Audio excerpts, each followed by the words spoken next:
Welcome back. This is part 2 of a 3-part series of life lessons for teenagers. Let's go. Lesson number 1, always ask why.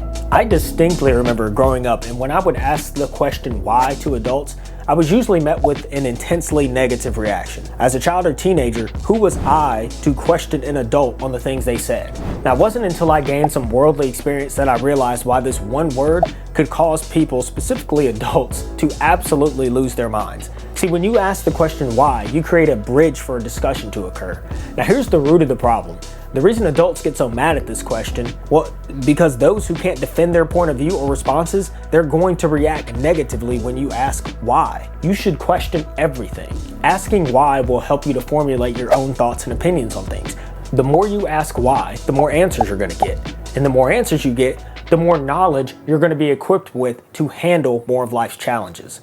Lesson 2, difficulty has many meanings. Have you ever been put in a situation where you knew something was hard before you even tried to do the thing? Now, have you ever stopped to wonder why you thought that thing was hard in the first place? Is it because someone told you it was hard, or had you already tried the thing once before and then you failed at it? Difficulty means something different to everyone. For example, I personally find running to be very difficult. I hate running. I'm the slowest black man you're ever going to encounter. But for others, running comes naturally, and for some sick, twisted reason, they actually enjoy it. If you don't allow yourself to give 100% to the difficult thing, you'll subconsciously hold back. If you don't allow yourself to give 100% to the difficult thing, then you're going to trick yourself into making it easier to swallow defeat when you fall short. Don't do that to yourself. If you know something is going to be difficult, then address it head on and find a way to work around it. Now, here's a bonus tip. Difficulty is an opportunity. Maybe instead of running from difficult things, maybe you should run towards them. Think about it like this. 100 people are walking together in a straight line. Eventually, they'll reach a split in the road with a sign above it. The sign on the left reads, free $100 for everyone. And then the sign on the right reads, $10 million possible with 10 years of effort required. Now, I can almost guarantee you, without fail, that 99 of those 100 people are going to turn left and take that free $100. But you're not like the other 99. You're gonna turn right, away from the pack, and put in the effort for a chance at $10 million. Now, there are no guarantees of success in life, but more often than not, opportunities forged from difficulty lead to lasting, life-changing results. Lesson 3, learn how to manage your time. This is a seemingly simple bit of advice, but it's actually more divisive than you think. Most people don't learn how to manage their time, or money for that matter, until well into adulthood. And even then, they're usually still pretty crap at it. What makes this one so divisive is because the more you try to manage your time, well, the more difficult it becomes. For example, let's say you're a student and you found this YouTube channel called Nick Leads. And you find him handsome, articulate, and his mocha skin tones make up for his annoying voice. You've decided that today is the day you're going to take control of your life and learn to manage your time better. You furiously grab a pen and paper and you write out your ideal schedule for the day. You're happy with what you've written and you proudly proclaim that you're going to stick to it no matter what, and you announce to your friends your new schedule. Here's when things go sideways. That block of time that you've set aside to study for web design and how to edit videos, well, your friends will want you to skip all that and come hang out with them. You try to explain to them that you can't because learning web design is important for your future goals, but they do not let up. You give in and say, okay, but just this once. Inevitably, a few days go by and it happens again. Then again, then again, then again. You see my point. And this is just one example of how your time can be stripped from you if you don't stand your ground and manage your time. You're gonna be called things like a bad friend, a bad son, a bad daughter, a bad student, bad employee, all because you've decided that your time is more valuable than anything that they think is important for you to be a part of. This is going to be tough, but it is well worth it. Eventually, the people who don't respect your time, they're going to be weeded out of your life. And the ones that remain, well, you're gonna come to find out that they were worth your time all along. Lesson 4, develop self-awareness. I know a lot of people don't like Gary Vaynerchuk. He is loud, he's in your face. I think he cusses way too much, but I agree with an idea that he put into my mind many years ago. And it was the concept that I hadn't given any serious thought into until I first heard it from him. The concept of self-awareness.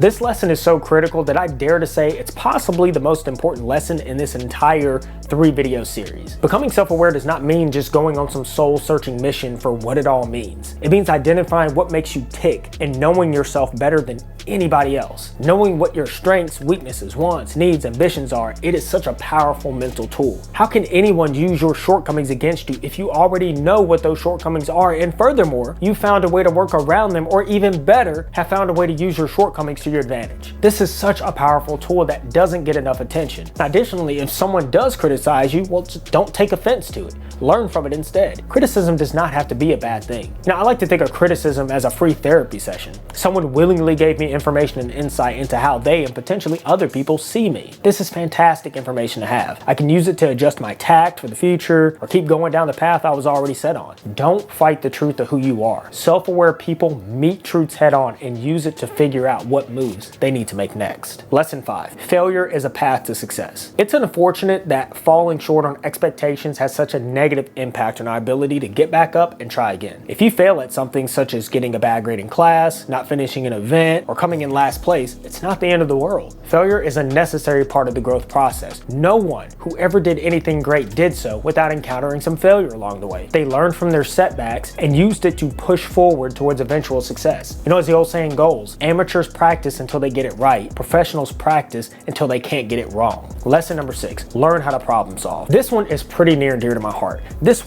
one lesson is probably the single biggest contributor to all the success I've had over the last 10 years. Now, let me be clear, open, and honest with all of you. I am not, nor will I ever be, the smartest, fastest, strongest, or most innovative person in the room. But while other people in the room will say things like, it can't be done, I tend to be the one person that says, well, how can I? I'm a problem solver. I'm gonna find a way. This one phrase, how can I? It's taken me further than most people with advanced educational degrees. And I'm an idiot. Lesson number 7, never assume. When you're trying to pull together all the facts and information you need to make a decision, assumptions are unfortunately a variable that you have to consider. The thing is, assumptions, they don't necessarily have to be a bad thing. They're so often misused that it's generally common practice for people to just pretend like they don't exist at all. But since most people use them wrong, I'd recommend that you avoid using them at all costs for now. Assumptions make you lazy. They're gonna lead you down a path where you think you've got all the answers, and that's gonna come back to bite you because you didn't do your part and do your due diligence to verify whether that assumption has now become a fact. You're now in a no-win situation and you gotta dig yourself out of the hole. Do yourself a favor. When you are forced to make an assumption, always keep in mind that it is your job to prove whether that assumption is true or false. Don't just let it be. Find out how that assumption fits into your bigger picture. Make a plan to address it and move on. Or better yet,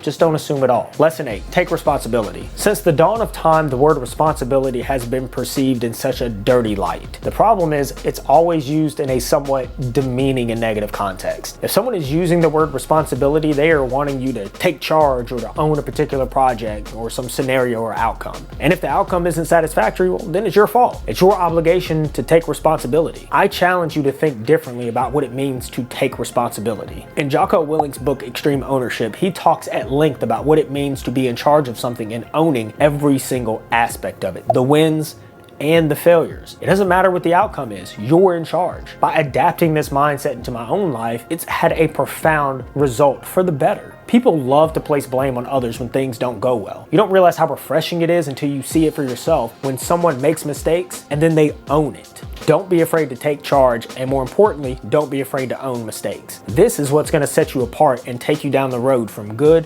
to great. Lesson 9, stay humble. Humility is one of those human attributes that we are constantly told to aim for, but almost no one takes it seriously. It's not hard to understand why no one wants to do it. Similar to low yield, long-term investing, humility isn't sexy. Attempting to be humble tends to make you come off as aloof, while actually being humble has the effect of making you seem unlikable. Humility is a thin line to walk, but when done well, you can display respect and empathy to everyone around you. This is gonna have the effect of making people want to gravitate towards you. True humility has the added advantage of disarming people who ordinarily would stereotype you in a negative light. The easiest way to practice humility is to achieve a desired outcome and then do your part to downplay your role in that achievement. Now, this is going to take practice, but it's worth it in the long run. You're going to build a lasting positive impression on people, and then you'll become more likable at the same time. Lesson 10, accept opportunities that come your way. The fact of the matter is, the older you get, the harder it is to make major changes.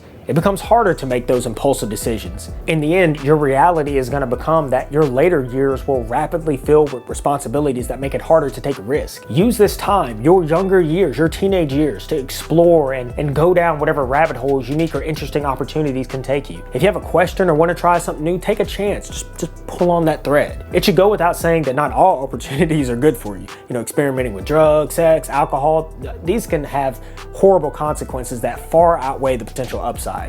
Just some food for thought from an old guy talking alone in a colorfully lit room to a camera. Lesson 11, always be grateful. I don't want to be that guy, but right now I'm going to be that guy. There are kids right now starving in Africa and America, and you should be grateful because there are people right now who don't have a roof over their heads. They don't have quality food to eat or even clean water to drink. Yes, I know it's cliche, but that doesn't make it any less true. If you're lucky enough to be watching this video, then you probably are fortunate enough to have access to a cell phone and internet. If you're hearing my words right now, that means you probably have full function of your sense of hearing, and you have had access to an education that has allowed you to understand the words I'm saying right now. Don't underestimate the blessings you've been given. Be grateful for what you have and do the best with the advantages you've been given. Many people have done more with less. Lesson 12, learn to negotiate conflict. If this is your first time hearing this, then I'm sorry to have to be the one to tell you, but not everyone is going to agree with you. I know, shocker. It's in our nature to disagree. Disagreements can be healthy if utilized properly, but they often aren't utilized correctly, so you might as well be prepared. You need to learn to use conflict to your advantage by developing the skills necessary to effortlessly negotiate between them. There are literally dozens of ways to go about this, but if you're new at this, then I would first start off by attempting to bring the tension down, then having a discussion with all parties involved. Allowing all sides to speak their piece in a calm manner without talking over one another tends to keep cool heads within the affected individuals. Life is going to be full of situations where conflict resolution has to take place. How successful you are in life can depend heavily on your ability to bring tension down and get everyone on common ground. Lesson 13, don't hesitate to apologize. This lesson closely follows to lesson 8 on taking responsibility. Having the strength to apologize when you've wronged someone or made a mistake shows maturity and empathy. Learning to be slow to anger and quick to apologize is a valuable tool for winning people over. Learn to harness it and you'll go further than most and faster than most. Lesson 14, success requires sacrifice. Contrary to what anyone is going to tell you, to become successful, you have to be willing to sacrifice. No one in history has ever achieved anything of great value overnight. It has never happened, not once in human history. That rich Twitch streamer that you're so envious of, he or she has put in hundreds, if not thousands of hours honing their craft to become good enough to deserve the millions of dollars they earn playing a video game. Now, the sooner you accept that you're gonna have to give something up in order to achieve your goals, the easier it'll be to let go. I have sacrificed so many opportunities to have fun and to make short-term memories with friends just so I could have a chance, just so I could have the opportunity to build something I could truly call my own. I have given up things and hobbies that I love so that I could devote maximum time to the 3 things that matter most to me in my life: my family, my job, and this YouTube channel. So what are you willing to give up? Lesson 15, life is hard. Nobody ever said life was supposed to be easy. It's going to be a challenge, and in many ways, it's harder than ever to navigate through life these days. You're hit with so many thoughts and opinions, to include my own, that it's almost impossible to make a decision and pick a direction to go. That all sounds bad, but here's the good news. You don't have to have it all figured out right now. If you can just pick a general direction and move towards it, you're going to be fine. You have time. You have time to make mistakes and figure it out along the way. The mistakes you make on the path you choose will lead to stumbles, trips, and falls. These are all normal and necessary. You need all these failures to make you stronger and to help you to build upon the knowledge that you didn't have before you failed at the thing. The sooner you truly appreciate that life is going to be hard, then the easier it's going to become to move forward. I appreciate you all again for watching. Until next time.